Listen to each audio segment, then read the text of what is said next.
Vande Mataram social media परिवार। तर ज्यावेळेला एखादं तुमचे प्रकरण हे कौटुंबिक न्यायालयामध्ये असते किंवा तुमचा कौटुंबिक वाद असतो, मग तो वाद पोटगी संदर्भातला असेल, घटस्फोट संदर्भातला असेल, अशा प्रकारचे वाद ज्यावेळेला कोर्टामध्ये सुरू असतात त्यावेळेला जो पतीचा पक्ष आहे त्या पती पक्षाला ज्यावेळेला असं वाटतं की त्याची केस ही तो हारत आहे, त्यावेळेला मात्र तो एक युक्ती करत असतात ते की पत्नीसोबत म्हणजे समझोता करून घ्यायचा त्यांचा एक प्रकार सुरू होतो आणि समझोता प्रकरणामध्ये ते केस मिटवण्याचं किंवा केस संपवण्यासाठी ते प्रयत्न करतात। असे प्रयत्न हे कायदेशीररित्या त्याला करू शकतो आपण।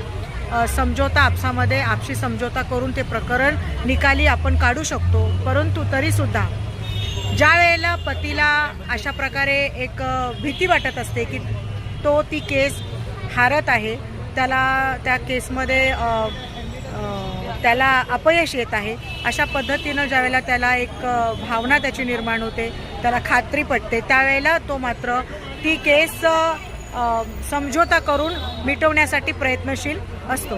त्यावेळेला मात्र पत्नीने अशा प्रकारे अशा वेळेला तिने जो तिला झालेले जे काही आदेश असतात माननीय न्यायालयाचे, मग तिचे पोटगी संदर्भातले असतील किंवा तिला काही ठराविक रक्कम मिळण्यासंदर्भातले असतील, तर त्या सगळ्या आदेशावर सुद्धा तिने पुनर्विचार करायला पाहिजे आणि त्या आदेशाची पूर्तता करून घेतली पाहिजे। म्हणजे जे माननीय न्यायालयाने जे आदेश दिलेले आहेत ते आदेश जर आर्थिक बाबत असेल, पोटगी संदर्भातले असतील किंवा एखादी रक्कम देण्यासंदर्भातली असेल, तर ती रक्कम घ्यावी, पोटगी घ्यावी आणि त्याच्यानंतर समझोता करायचा की नाही करायचा हे त्यांनी ठरवावं। कारण बऱ्याच वेळेला काय होतं ना की पतीला ज्या वेळेला केस ते हारत आहेत, केसमध्ये त्यांना अपयश मिळत आहे, अशा वेळेची परिस्थिती निर्माण होते, त्यावेळेला ते समझोता करण्याचं म्हणजे पुढाकार घेतात, परंतु तोपर्यंत ते पुढाकार घेत नाही। तर ह्या गोष्टीचा सुद्धा विचार पत्नी म्हणजे पत्नी पक्षाने करायला पाहिजे।